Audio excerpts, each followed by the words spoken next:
ขอเฮียนท่านประธานกองประชุมที่เคารพและนับถืออย่างสูง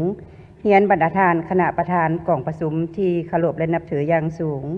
บรรดาท่านสมาชิกสภาแห่งชาติที่นับถือบรรดาท่านแขกที่มีเกียรติที่นับถือโดยได้รับการมอบหมายจากท่านรัฐมนตรีกระทรวงแรงงานและสวัสดิการสังคมข้าพเจ้ามีความภาคภูมิใจและเป็นเกียรติอย่างยิ่งที่ได้ต่างหน้าให้คณะนำก็คือคณะรับผิดชอบสร้างห้างกฎหมายว่าด้วยสังคมสงเคราะห์ขึ้นเสนอเกี่ยวกับการสร้างห้างกฎหมายต่อกองประชุมซึ่งมี4เนื้อในดังนี้เนื้อในที่1เป็นเหตุผลและความจำเป็นของการสร้างกฎหมายเนื้อในที่2ขบวนการกาเกี่ยมและดำเนินการสร้างกฎหมายเนื้อในที่3เป็นโครงประกอบและเนื้อในต้นต่อของกฎหมายเนื้อในที่4เป็นคาดคะเนผลได้รับขออนุญาตเข้าสู่เนื้อในที่1เหตุผลและความจำเป็นของการสร้างกฎหมาย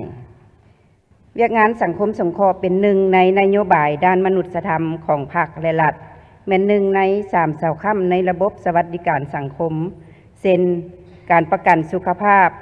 ประกันสังคมและสังคมสงเคราะห์ซึ่งได้มีการจัดตั้งปฏิบัตินับแต่ระยะการปฏิวัติชาติประชาธิปไตยเป็นต้นมาโดยเฮ็ดบทบาทในการเบิกจ่ายวัตถุพันธ์ให้นักรบพนักงานพลกรและประชาชนบรรดาเผ่าที่ประสบความยุ่งยากเป็นต้นภายหลังประเทศชาติได้รับการสถาปนาในวันที่2ธันวาคมปี1975เป็นต้นมาการพัฒนาทางด้านเศรษฐกิจสังคมได้ก้าวเข้าสู่ระยะปกปักรักษาและสร้างสรรค์พัฒนาประเทศชาติโดยเฉพาะระยะปฏิบัติแนวทางเปลี่ยนแปลงใหม่อย่างรอบด้านมีหลักการของพรรคโดยมีการไล่เลี้ยงไปตามกลไกเศรษฐกิจตลาดเฮ็ดให้เศรษฐกิจขยายตัวอย่างต่อเนื่องอย่างใดก็ดีปัญหาสังคมก็มีท่าเอียงเพิ่มขึ้นแบบแผนวิธีการดำรงชีวิตของประชาชนมีการเปลี่ยนแปลงอันได้เฮ็ดให้ประชาชนจำนวนบ่น้อยบ่สามารถปรับตัว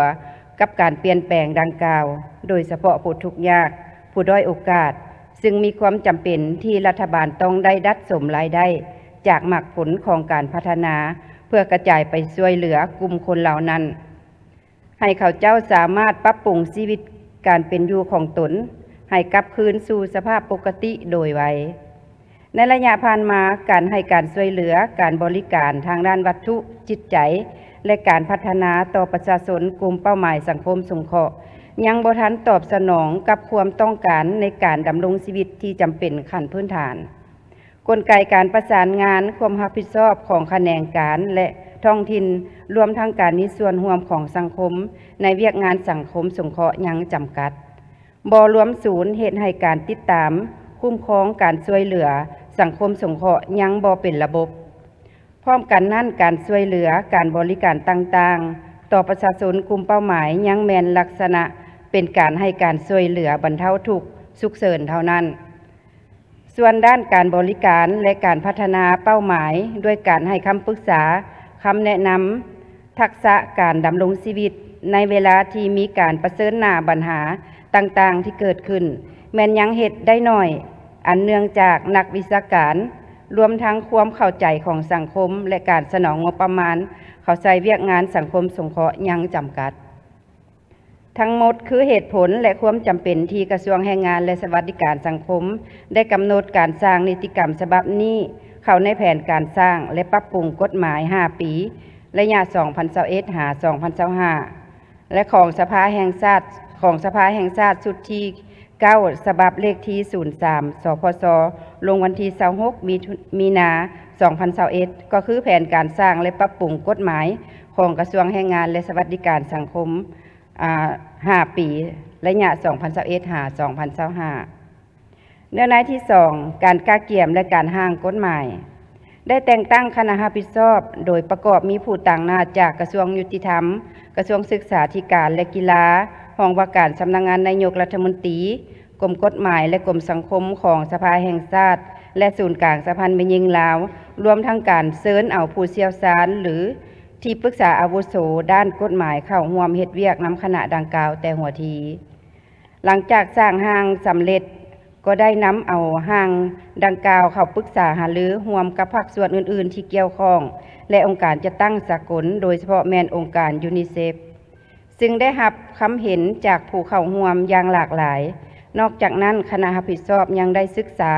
บรรดาเอกสารที่เกี่ยวข้องและบทเรียนต่างประเทศจำนวนหนึ่งในเวียกงานสังคมสงเคราะห์ได้จัดกองประชุมสัมมนาร่วมกับบรรดากระทรวงขั้นศูนย์กลางให้ทาบทามกับแขนงการเกี่ยวข้องขั้นท้องถิ่นทั่วประเทศเพื่อค้นคว้าประกอบคำเห็นส่วนหลังจากนั้นก็ได้ปรับปรุงตามคำเห็นของภาคส่วนที่เกี่ยวข้องได้จัดกองประชุมกวดกาความสอดคล้องทางด้านกฎหมายร่วมกับกระทรวงยุติธรรมตามขบวนการที่กฎหมายว่าด้วยการสร้างนิติกรรมได้กำหนดไว้ได้ผ่านกองประชุมรัฐบาลและผ่านกองประชุมกวดกาเนื้อในหอบด้านเนื้อในห่างกฎหมายว่าด้วยสังคมสงเคราะห์เนื้อในที่3เป็นโครงประกอบและเนื้อในของห่างกฎหมายชื่อกฎหมายเป็นกฎหมายว่าด้วยสังคมสงเคราะห์โครงประกอบของห่างกฎหมายฉบับนี้ประกอบมี10ภาค8หมวดและ62มาตราเนื้อในละเอียดภาคที่1เป็นบทบัญญัติทั่วไปมี8มาตรามาตราที่1หามาตราที่8ได้กำหนดจุดประสงค์ความหมายเกี่ยวกับสังคมสงเคราะห์การอธิบายคำศัพท์นโยบายของรัฐหลักการพันธะของพลเมืองขอบเขตการนำใช้และการร่วมมือสากลภาคที่2แม่นประเภทและรูปแบบสังคมสงเคราะห์มี2หมวด13มาตราหมวดที่1ประเภทสังคมสงเคราะห์มี10มาตรามาตราที่9หามาตราที่18ได้กำหนดประเภทสังคมสงเคราะห์อุปโภคบริโภคการจัดหาและการปลูกสร้างที่อยู่อาศัยการแพทย์กฎหมายการศึกษาฝึกอบรมวิชาชีพและการพัฒนาฝีมือแรงงานการเบิ่งแยงเลี้ยงดูการส่งกลับคืนสู่ครอบครัวและสังคมการปรับปรุงชีวิตการเป็นอยู่การชาปนกิจศพและสังคมสงเคราะห์อื่นที่มีความจำเป็นหมวดที่2เป็นรูปแบบสังคมสงเคราะห์มี3มาตรามาตราที่19หา21ได้กำหนดรูปแบบสังคมสงเคราะห์แบบรีบด่วนและสังคมสงเคราะห์แบบปกติสำหรับภาคที่3แม่นเป้าหมายสังคมสงเคราะห์และการคุ้มครองการช่วยเหลือมี2หมวด8มาตราหมวดที่1แม่นเป้าหมายสังคมสงเคราะห์มี3มาตรามาตราที่22หา24ได้กำหนดเป้าหมายสิทธิพันธะของเป้าหมายสังคมสงเคราะห์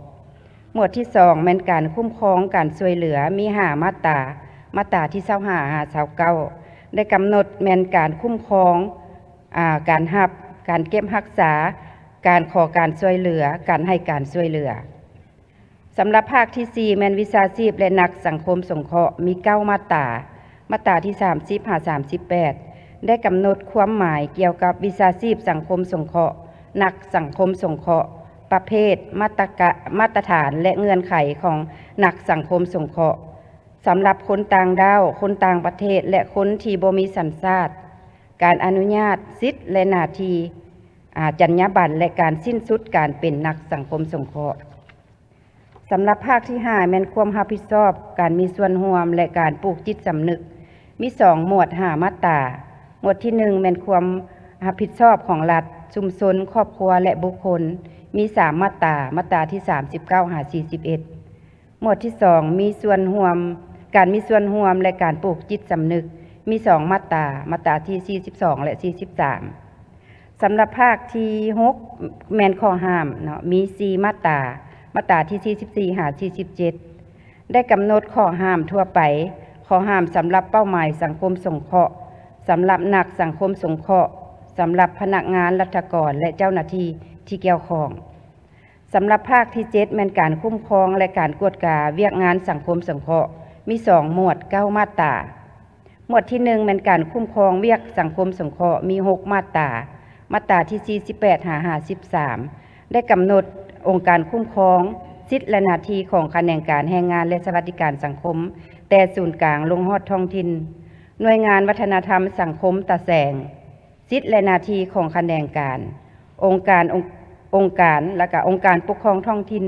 และภาคส่วนอื่นที่เกี่ยวข้องหมวดที่2แม่นการกวดกาเวียกงานสังคมสงเคราะห์มี3มาตรามาตรา54หา56ได้กำหนดองค์การเนื้อในและรูปการของการกวดกาสำหรับภาคที่8แม่นงบประมาณสังคมสงเคราะห์มี2มาตรามาตราที่57และ58 ซึ่งกำหนดเกี่ยวกับงบประมาณสังคมสงเคราะห์และวันสังคมสงเคราะห์แห่งชาติสำหรับภาคที่9แม่นนโยบายต่อผู้มีผลงานและมาตรการต่อผู้ละเมิดมี2มาตราที่5 19และ60ซึ่งกำหนดเกี่ยวกับนโยบายต่อผู้มีผลงานและมาตรการต่อผู้ละเมิดสำหรับภาคที่10แม่นบทบัญญัติสุดท้ายมี2มาตราที่61และ62ได้กำหนดเกี่ยวกับการจัดตั้งปฏิบัติและผลศักดิ์สิทธิ์เนื้อในที่4แม่นคาดคะเนผลได้รับกฎหมายว่าด้วยสังคมสงเคราะห์ฉบับนี้หากถึกรับรองและประกาศใช้คาดว่าจะได้รับผลดังนี้อันที่1แม่นเฮ็ดให้มีเครื่องมือการคุ้มครองเวียกงานสังคมสงเคราะห์ที่มีผลบังคับใช้ทั่วไปอย่างหนักแน่นทั้งเป็นบอนอิงในการจัดตั้งปฏิบัติเวียกงานสังคมสงเคราะห์อยู่ภายในสอดคล้องกับมาตรฐานของภาคพื้นและสากล 2. บรรดาองค์การจัดตั้งรัฐองค์การปกครองท้องถิ่นภาคส่วนที่เคลื่อนไหวเวียกงานสังคมสงเคราะห์กลุ่มเป้าหมายสังคมสงเคราะห์มีความเข้าใจและมีส่วนร่วมในเวียกงานนี้หลายขึ้น 3. การจัดสรรงบประมาณที่เป็นมรรคผลของการพัฒนาเข้าในเวียกงานสังคมสงเคราะห์เป็นระบบกว่าเก่าซึ่งจะเฮ็ดให้กลุ่มเป้าหมายได้รับการพัฒนาอย่างเป็นระบบและมีความยืนยง 4. สร้างความเชื่อมั่นให้องค์การจัดตั้งสากลต่อระบบปกป้องสังคมก็คือเวียกงานสังคมสงเคราะห์การเรียนการสอนในการสร้างนักสังคมสงเคราะห์ดีขึ้นสำหรับเนื้อในละเอียดของแต่ละมาตราของร่างกฎหมายว่าด้วยสังคมสงเคราะห์ได้แจกจ่ายให้บรรดาทานแล้วเรียนเสนอบรรดาทานช่วยค้นคว้าและประกอบความเห็นตามที่เห็นว่าเหมาะสมเพื่อจะได้นำไปปรับปรุงให้ครบถ้วนและสมบูรณ์ขึ้นเติมหวังอย่างยิ่งว่าจะได้รับคำเห็นชี้นำที่เป็นประโยชน์อันประเสริฐจากบรรดาทาน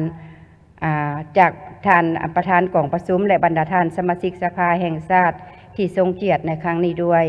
ขออวยพรให้กองประชุมครั้งนี้จงประสบผลสำเร็จอย่างจบงามอวยพรให้ท่านประธานและคณะประธานพร้อมด้วยสมาชิกสภาแห่งชาติทุกท่านและบรรดาแขกจงมีสุขภาพแข็งแรงเฮ็ดสำเร็จหน้าที่อันมีเกียรติของทุกท่านขอขอบใจ